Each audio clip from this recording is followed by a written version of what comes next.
So what you're saying is you don't think that what I've got you for your birthday is going to be good? I don't think it exists, to be fair. Okay. My birthday was like a month and a half ago now, but Yeah, it literally was over a month ago. wasn't this my big one last year? Oh yeah. This is a birthday present for you for the next 5 years. That's very kind of you. I mean, it's not even worth 1 year, but because it will probably take me so long to actually deliver it to you. Yeah. Then it will take 5 years. So yeah, hope you enjoy it. Thank you, mate. Yeah, You should logistically do it was a really live. interesting. I don't know. It's probably not even worth a live opening, to be honest. No? Nah.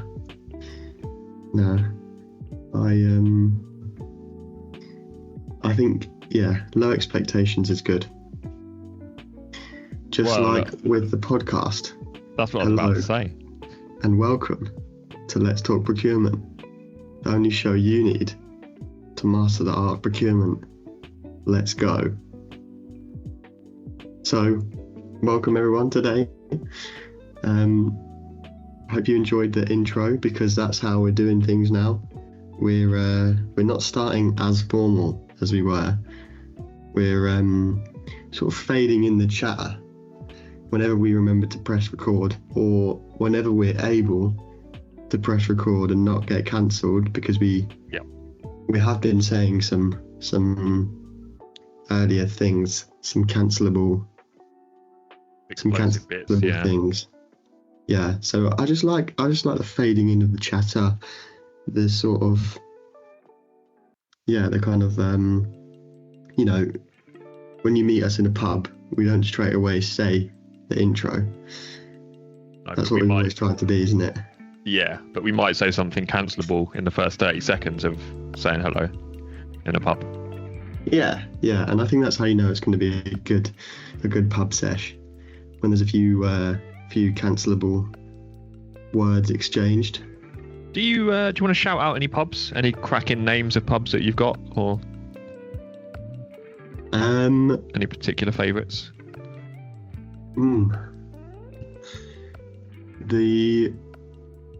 There's a game called pub cricket, which is where you have to. I can't remember what it is. I think it's like you score based on the number of limbs the name of the pub has. So it's like if you saw, the Two Kings, then you get 8 points, right? Oh, okay. So can we make this a listener game? Can we get the listeners to send in, maybe there's a pub called like the 12 Octopuses or something, and then of course there's a pub called that. There probably is somewhere. The 5 Millipedes. Yeah. Or that would be good. Or I just want to know what high scorers are there out there for pub cricket. Can I give you a name? I'll give you a couple that I know, and then you can give me my scores. Is that fair? Okay, all right. Maths brain engage. Let's go. King's Head. None. 0. Good start. Okay. Is it just head? The Four Blackbirds. Oh god, wings. Do wings count? I think wings count. So you've got 2 legs and 2 wings on each limbs, bird. Are they? Would you not say? No. Sounds like a Googleable question. Are wings limbs? Arms, legs, wings, flippers. These are all examples of limbs. Okay. So 16 then. 16 points for that one. Okay. The Royal Oak? None. What? Nah.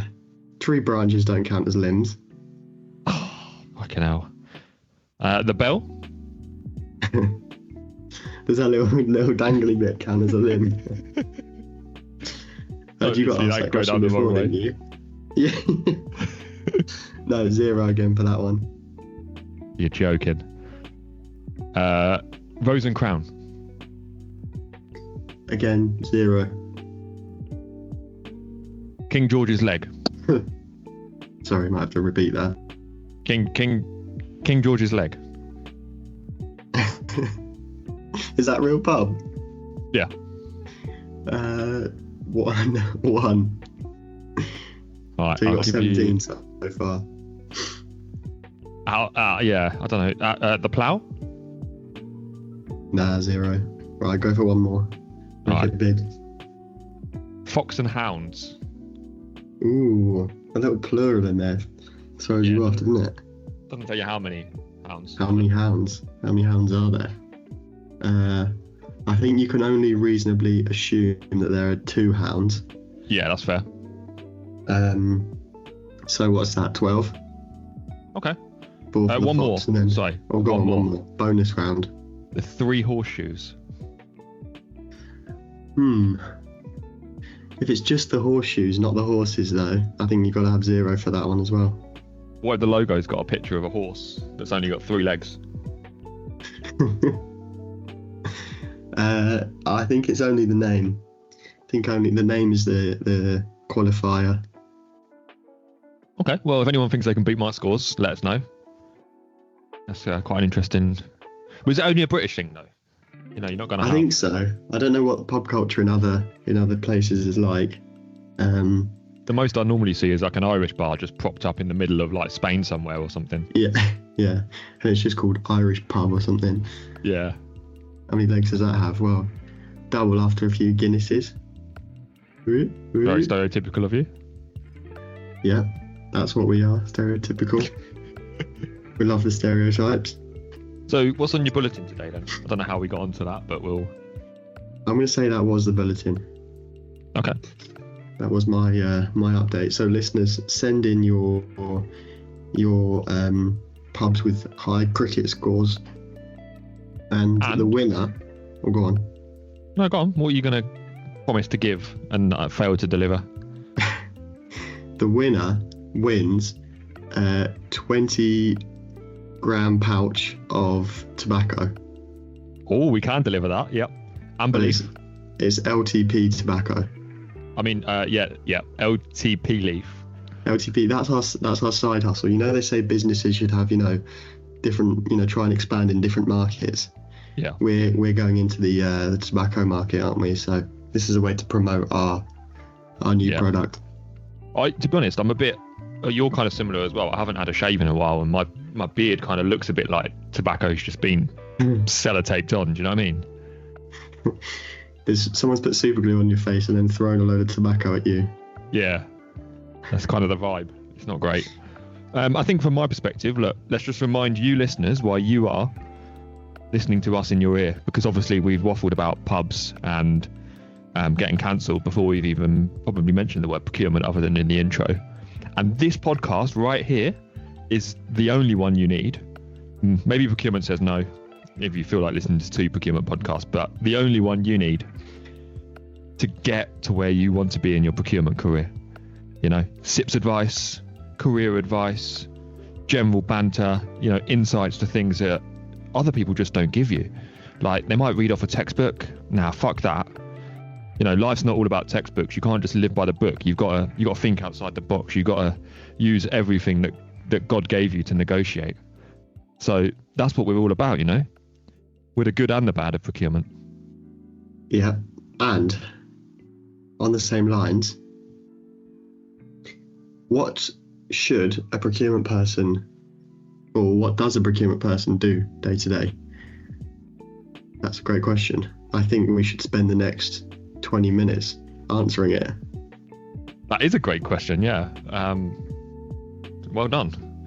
I can tell that your kind of SIPS modules are paying off now with this, strategic thinking that's going on in that head of yours. Yeah.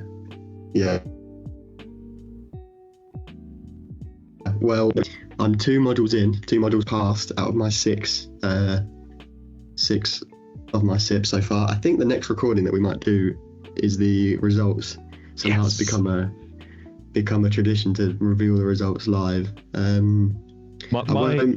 I won't say anything about that one in this ep, but yeah, that episode should be coming soon.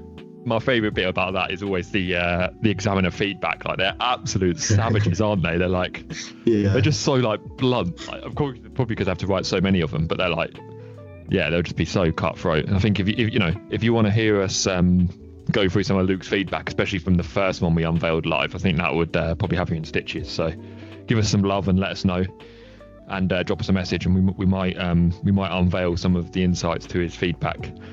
It's pretty damn good. Okay, the question was, what things would happen day to day in the life of a procurement person? What do we do? What do we actually do? What do we want to do, and what do we really do? Should we be open and honest about that? Yeah. I think a little bit of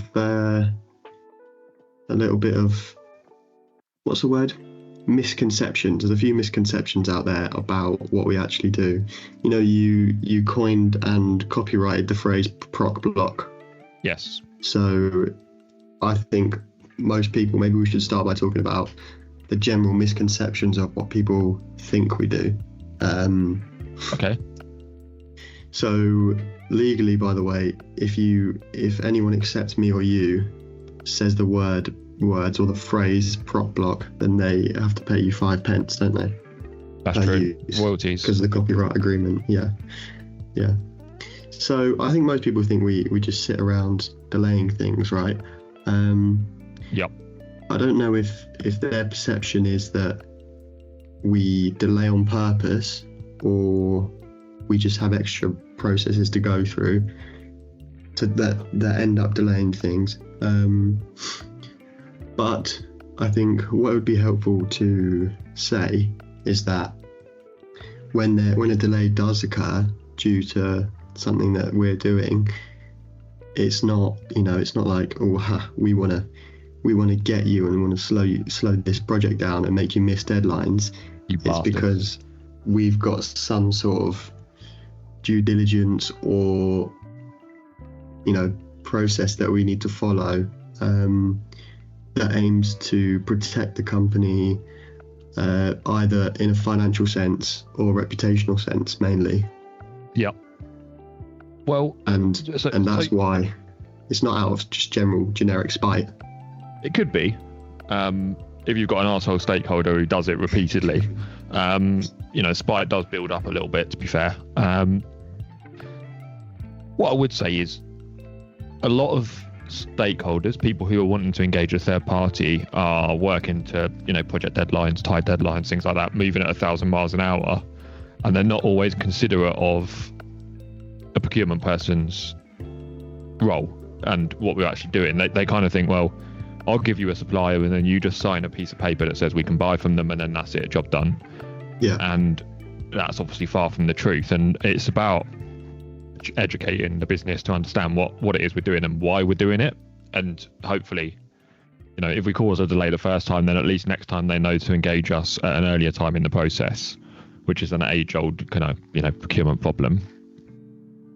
Yeah, and it's that sort of vicious cycle, isn't it, sometimes, where someone doesn't know that they should involve procurement. Yeah. So then they involve procurement too late. And then they get stung. Things get delayed. So the next time they try and avoid procurement, which delays things even more. And starts what's the phrase? Vicious cycle. Yeah, very vicious. If you're being honest, okay, how many of the suppliers that you work with, relatively new suppliers, should we say, would you say that you've led the decision making for, i.e. done a tender, done an RFI, RFQ, and kind of, scored 5 different suppliers and put them against each other, and then the business has kind of genuinely gone, wow, thanks Luke 10, you've really found the right supplier for us. Yeah.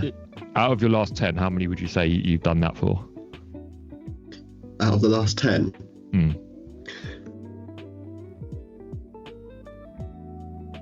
just had to cough there.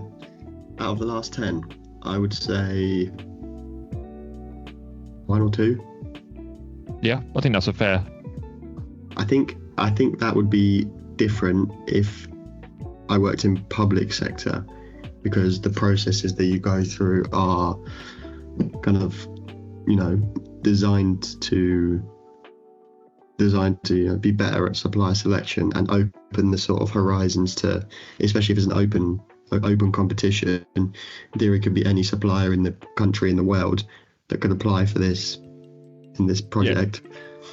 Yeah. Whereas in the private sector, it's more like, oh, I worked with this company previously and we use that supplier, I want to use them again. Yeah, for sure. More often and I think a lot of what we then end up doing is working with those, the business people, to understand if they've got a genuine need with this supplier, if that supplier is a valid supplier for us to work with, because just because they've worked with them before does not mean that they are the right fit for our organisation. Yeah. And then maybe bringing in some competition retrospectively to see, or saying we've already got this supplier that can engage, and I guess quite a bit of time is probably spent on that, is understanding where the business has found a potential new supplier and how they've got to where they've got to, and making sure they haven't made any promises that we're not going to sign off on, basically. Yeah. So that's one element of it. I think another element of the supplier assessment would be the sort of background kind of checks into the finances, into the sort of what you said in terms of if they said they've got a certain certification, then do they actually have that? Can they prove it? Or like insurance documentation as well. If we want them to have a certain level of insurance so that they don't go bust, then we'll check that as well. Yeah, that's a secondary part, isn't it? Right. So obviously the supplier selection, we want to be driving the supplier selection process, but either way, a supplier has then been selected. That supplier needs to go through your general corporate due diligence, and that's where we support those kind of vetting documents and general information and understanding, are they based in Scotland, or are they based in China, and then does that impact our business? Do we want a long flight to China every time we need to go and visit a supplier, sort of thing? So you have to have those considerations, and I think a lot of people don't understand why those checks are being done, or don't really care. They just want their supplier and they want them engaged the next couple of days. Yeah, for sure. No, I had an example recently where a project manager was annoyed at me for doing these sort of checks into a supplier, and I had to go back and say, but would you rather your project starts a couple of weeks late, or we use a supplier that can't fulfill what you need them to fulfill? You get 2 months into the project and have to start over again. Yeah. Or you get 2 months into the project and realise that the supplier's actually leaking all of your data to someone else, right? They're not who they said they were. I mean, it's probably unlikely, but it's worth doing the checks. Well, it's our job, isn't it? It's a part of our job. It's not. We're part of teams that are there to protect the company, and I get that other people are there to deliver business for the company, and that's their role, and we're there to support them. But we're also there to protect them and protect the business. So yeah, fully understand that. Yeah, I think that's a key principle. It's good to expand on that. Whereas we're not really generating any new business or any extra business or any money coming into the company, with exceptions. Yeah. However, we are sort of protecting the money going out and trying to make sure that the money that is going out, we're getting best value for, or that the money going out is going to the right people, basically. Yeah. And a lot of people don't understand the benefit of reducing or managing your expenditure. And I think a common misconception is that we would just look for the lowest price all of the time. And actually, we don't look for the lowest price if it's going to compromise quality, if quality is what is important to the customer, right? If the customer just wants low price, then obviously we'll go for the lowest price, but we would not compromise quality just to get a better deal. At least we shouldn't be doing it. I'm not saying every procurement professional doesn't just do that to get their own savings achieved, right? But the theory of it is that you go for the best fit supplier for your situation and your customer's situation, and you can negotiate with a supplier on their price and not compromise quality. Like, that is possible. You can reduce their markup, what the supplier is making from the deal. You can potentially increase the quantity you're buying to get a better price, without sacrificing that quality. Yeah, and it's important to note, especially with the old bloody cost of living going up. Everything's more bloody expensive, isn't it? In terms of the primary objective of every private sector company is to make money. Either you can sell your product for more, or you can reduce your cost, right? Yeah. And reducing costs of third-party suppliers is going to be a massive help, especially when it comes to direct procurement of direct things, right? Ironically, I think procurement gets more respect and kind of kudos when the world is falling apart. So when times are tough and people do need to make savings to stay afloat, all of a sudden they're going, well, who the hell can help me get a good deal on this? Oh, there's the procurement guys we ignored when we were making shit tons of money. And then they'll come out and give us a £1 billion saving target for the year and put all the pressure on us. But actually, I think that works quite well for us as a function to get recognition. It's when business is going really, really well and we're making, great margins and a shit ton of money. There's new customers coming out of our backside. Is that why would you want to slow that down with doing extra due diligence? That's when you have the real battle. Yeah. Maybe this could slot in later in the app, but in the UK especially, we don't really get commission on savings, whereas salespeople get commission on savings. The argument to that is if you were going to get commissions on savings, you would probably get a lower base salary. Yeah. So where do you stand on? Do you think we should get commissions on savings in the same way that sales get commissions on sales? I don't see why not, but it has to be savings. And obviously, if you're listening and you do get commission on savings, let us know. I mean, we can get you on for an episode or get some insights, because I think it is an interesting theory. I think having it would be great. It would encourage people to actually, get real stuck in and really go at their savings and deals. But the problem with it is you might then start compromising quality and not caring, in the same way that a salesperson might win a deal and then they'll disappear and they've got their commission and they don't care about whether the deal is delivered. A procurement person might cut all the costs out and, strip their third parties back to the basics and then disappear and get their commission as well. So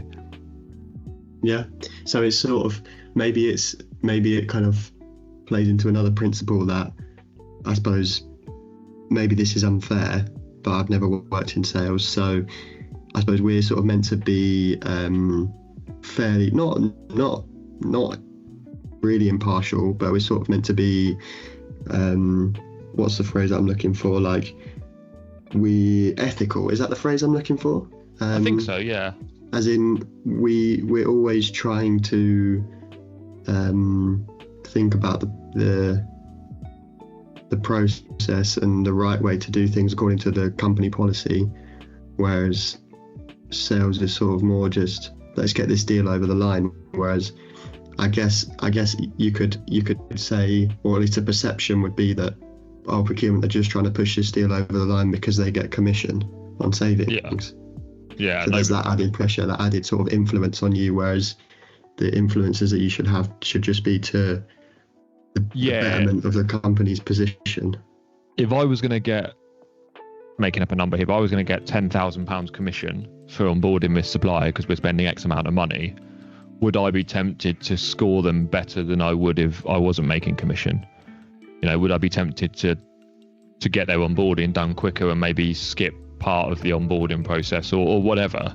And the honest answer is, obviously, it should be a no. But in a commission-based world, that people will fall to those temptations, especially on bigger deals, bigger commissions. Yeah, for sure.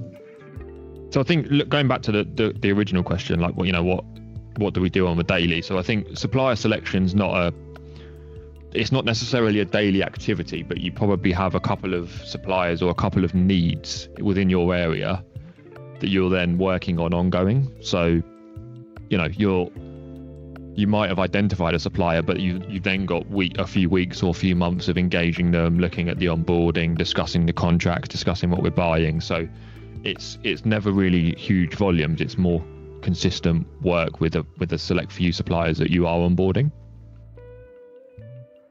Yeah, and there's obviously that kind of like threshold as to where do you want to do that assessment. Like, there's a good point from Ed in the Procurement Says No app. I think it was Ed who said, if you're doing a negotiation with a supplier, it's good to look into their financial position, because you might realise that the deal that you're putting in place is going to, double their revenue or something.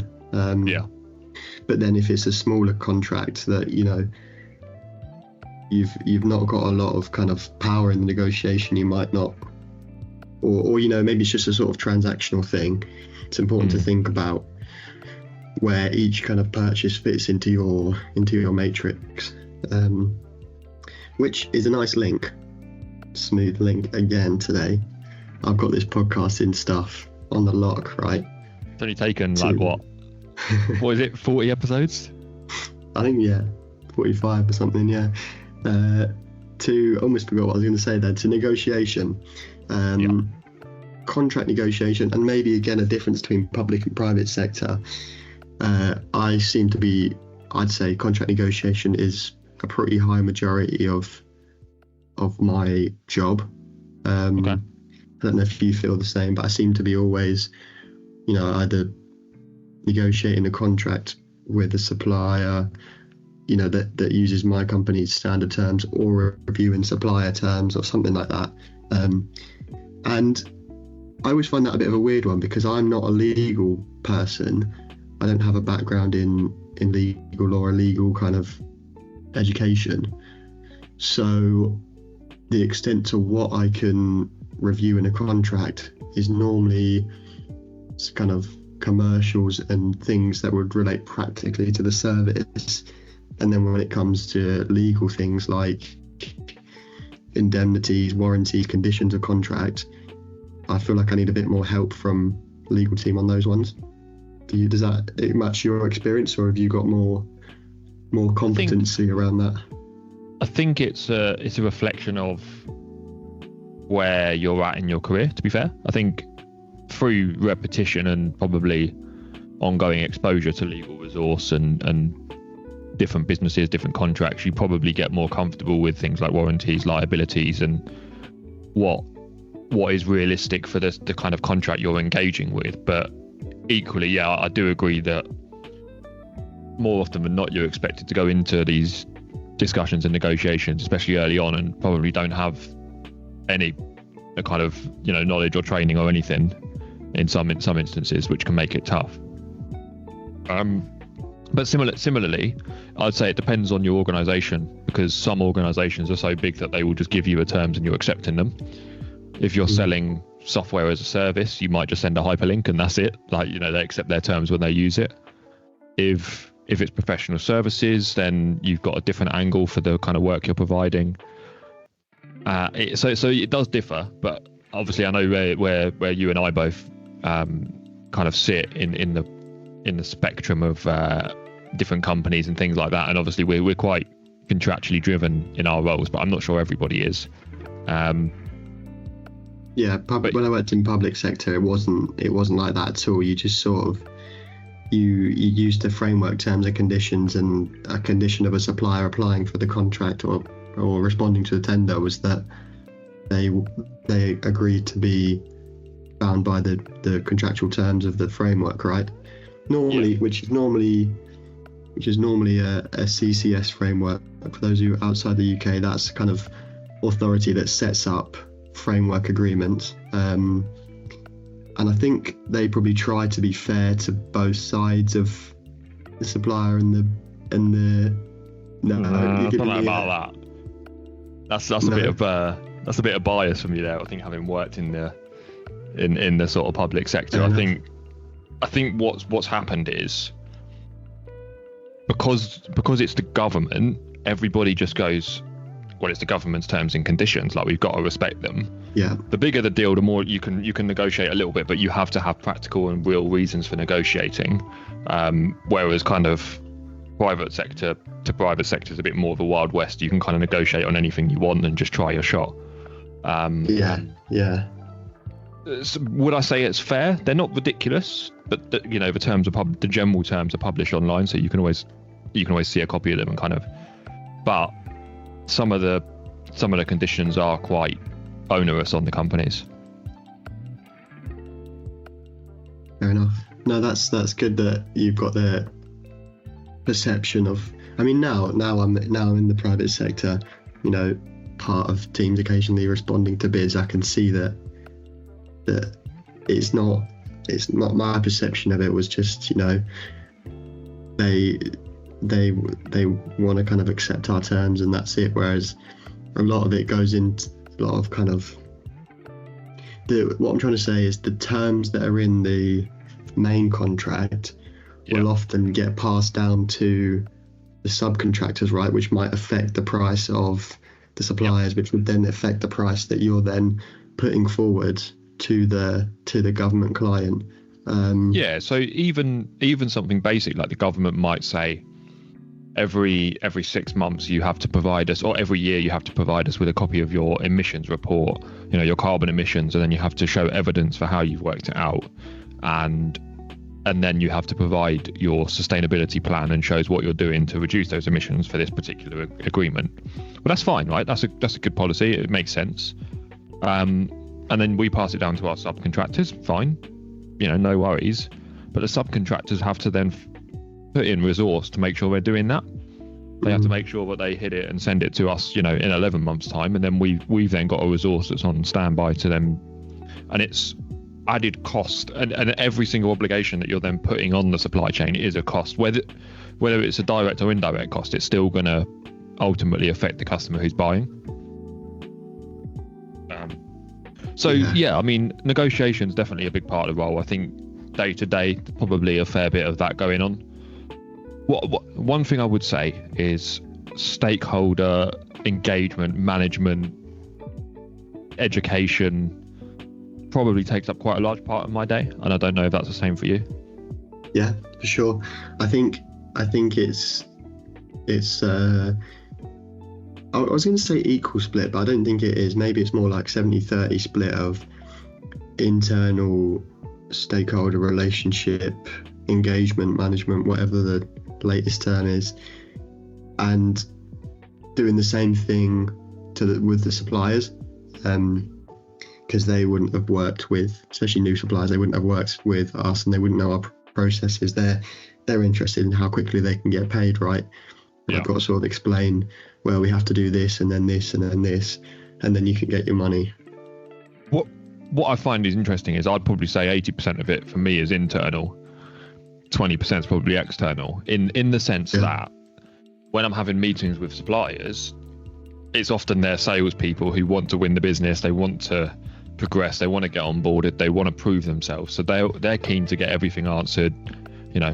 You could send them a daunting onboarding questionnaire and they're just going, yep, we'll get onto that, and we'll get Dave from this bit of the business to answer these questions, and we'll come back to you as soon as possible. You ask the business to fill in a form to say why they want to engage a supplier. Oh my God, they start crying, there's tears, there's documents getting thrown across the room, it's carnage. And it's quite often as well, like either can't you do it, or I'll try and find someone to do it. Classic, and it's a lot of the time then is, can we have an update on the onboarding? Can we have an update on the contract? Can we have an update on the pricing? Can we have an update on the purchase order? Or when something's gone wrong, can you tell me how we get out of this contract? Do we have Yeah. to pay the supplier if we don't want to buy it anymore? Yeah. They always need it now, but then when we return the favour and ask for questions, it's really hard to get answers. And I think, obviously, if we take accountability for the third parties being brought in or being engaged, then it is only fair that we are feeding into the business to give updates on where those suppliers are in the process. But it does feel like it takes up a lot of time. Yeah, I would agree with that, and it can be frustrating, and I suppose this is when you can sort of link in more technical knowledge about, are you as a procurement person aligned to a category of spend, so software, hardware, IT transformation, professional services, whatever category you want to call it, in which I don't know if you really get as much ability to influence that stakeholder knowledge long term versus sector or business partnering aligned, where you have a set of kind of, I suppose, customers in the business. Yeah. And then you work for those customers no matter what they want, whether they want kind of training or hardware or professional services, consultancy. But the drawback to that side of it is then you're sort of a jack of all trades, and you're expected to kind of have a detailed understanding of a lot of different things. Yeah, you are, and I think that's the big difference between direct procurement and indirect procurement. In indirect, you normally have a category and you're procuring for your organisation. Direct, you're normally driven by the spend of your customer. So if your customer's spending £50 million a year with you, you're managing that £50 million for the customer, and whatever they want or whatever your company needs to deliver the program for that company, you're sitting across. And that's the bit that can get multi-layered and kind of complicated. But yeah, they're two different avenues, and they probably have slightly different stakeholders and different routes of engagement. Do you spend a lot of time doing requisitions, raising purchase requisitions, talking about purchase orders, anything like that? Yeah, quite a bit.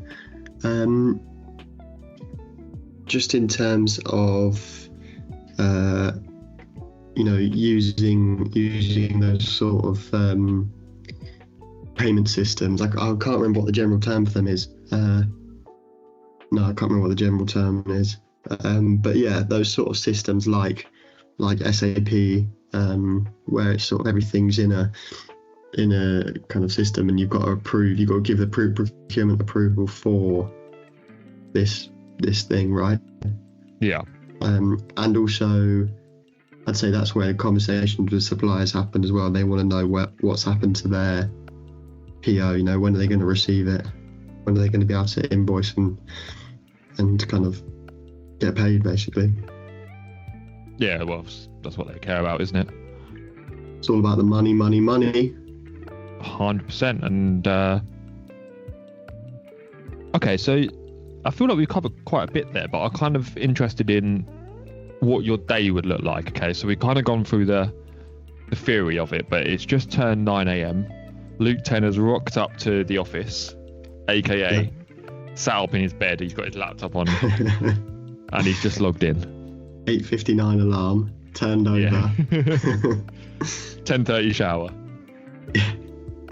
Okay, so it's 9 a.m. What are you kind of doing for the day? What's your first sort of thoughts? First thoughts would be, have any fires happened overnight? In your house or? If my house is the area of spend that I'm responsible for, then yes, I see it as a house. Wow. And beautiful. No, so at 9:01, I take my first break of the day. Yeah. Hard earned work. So basically, I think it's a mix of kind of checking what's coming through on email. You seem to get a lot of requests from people about how do we do this, or where can I find that, or maybe someone's been working late and they've sent you a contract to review. Someone's asking about onboarding of suppliers. So a lot of different, as was mentioned in the previous episode, Procurement Gods episode, I think, we do a lot of different things. So in the morning you've got to log on to see what activities you've got kind of set out in front of you, basically. You don't look at your calendar and see what's ahead for the day, or just you just wait until that little meeting pops up. Amazing. And then realise you prioritise something else. Yeah, no, of course. So I would say, for me, wake up, log in, and then check the calendar, see what's going on for the day. Typically, I would say number of emails have come in.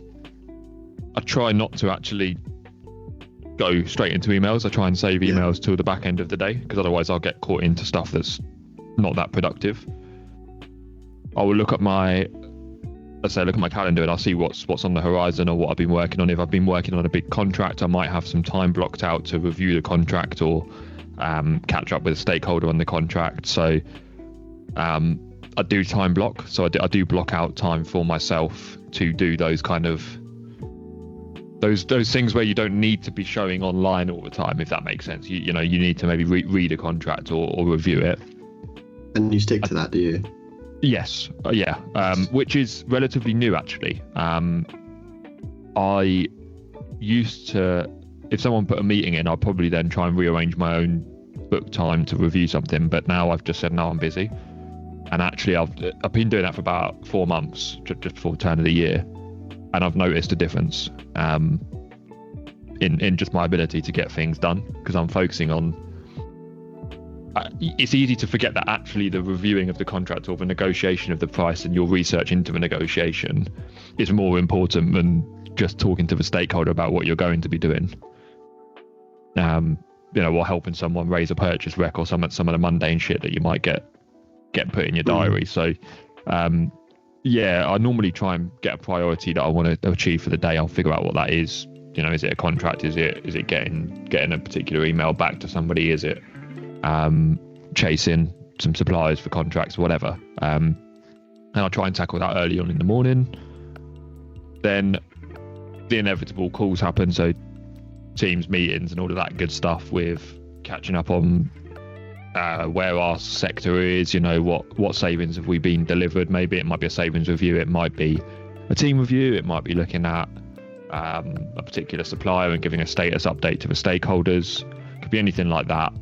And more often than not, you have 2 or 3 of those, if not a few more, in the day, which, at 30 minutes to an hour, a slot can eat up your day quite quickly.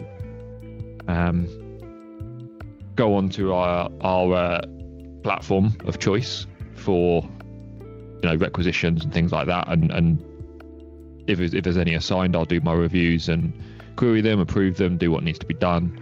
Do any documents need signature? I'll look to make sure they've been fully governed and sign them off. And then I'll look at my emails.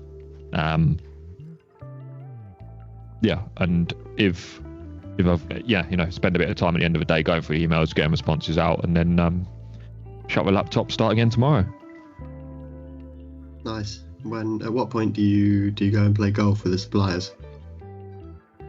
Well, I can't play golf, so crazy personally, golf. I can do that.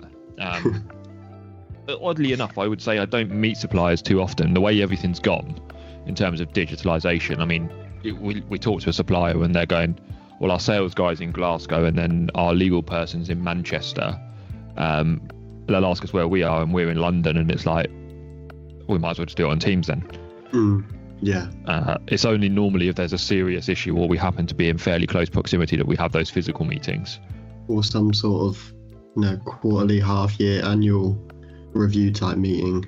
Yeah. Where you'd go and meet them in person, which I think is a shame. I think we should be doing more of that stuff in person, because I think it's more valuable than in a a half an hour, people rushing to get onto the next thing. Yeah, I have an experience where I was a sales lead that I quite liked when I was speaking to him over conference calls, like Teams, and also when I was speaking to him on phone. First, nice guy, get on quite well with him. I think it was 9 months later I met him for the first time in person, and my whole perspective of him changed completely. Do you know, have you ever seen Matilda? Or are you too young for that? Too young for that. Okay, so Matilda's dad is or stepdad, whatever he is actual dad, played by Danny DeVito, and he's a used car salesman, and he will literally sell like a broken car to a family, and he'll charge double the price, right? He's quite well known for being a con artist salesperson. Right. And when I met this bloke in person, his body language was off. He was kind of sketchy. He wanted to disappear for a cigarette or like vape in the toilet. He was trying to speak to random people in the company to solicit business, and it was like, whoa. His attitude to us as a customer is completely different to how it is on a quick call. Yeah. And that was just a real eye opener. So I agree. I think it's a shame, and I think we should be meeting more in person. You can really understand what it is we're buying and who we're buying from. There you go. Some top tips as well as an explanation of what we do. And Matilda's dad. So, I think it's been a good, comprehensive overview of what happens in the day of a life. Yeah, I think so. I think what we could have discussed a bit more was probably savings and how we go about trying to nail those, because obviously a typical day you might not focus on it, but you have got that focus over the weeks and months. So maybe that'll be for the next one. But yeah, we could do a savings episode. Yeah. And for those listeners that want to support us, follow us, talk to us, you can. They can text us, can't they? They are allowed to. They can text us.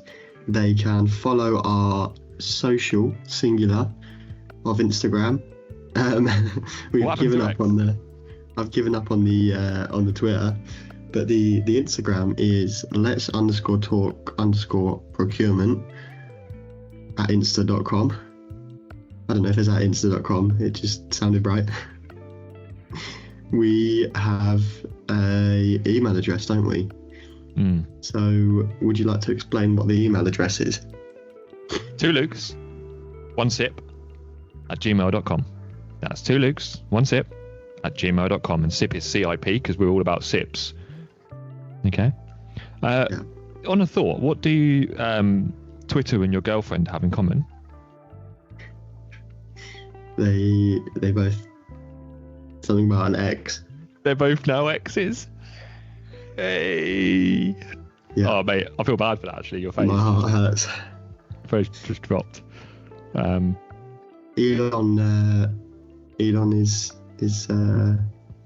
playing with them both. Wait, what? What? That's a bit weird. Because is he? Would that be legal? Wait, how old do you think I am? I don't know, mate. You're too young for Matilda, so. But somehow old enough to work. I don't know how that works. Yeah, I don't know. I'll think about that one. But on that lovely note, we'll see you in the next one. Sounds good. All right. See you later. See you later.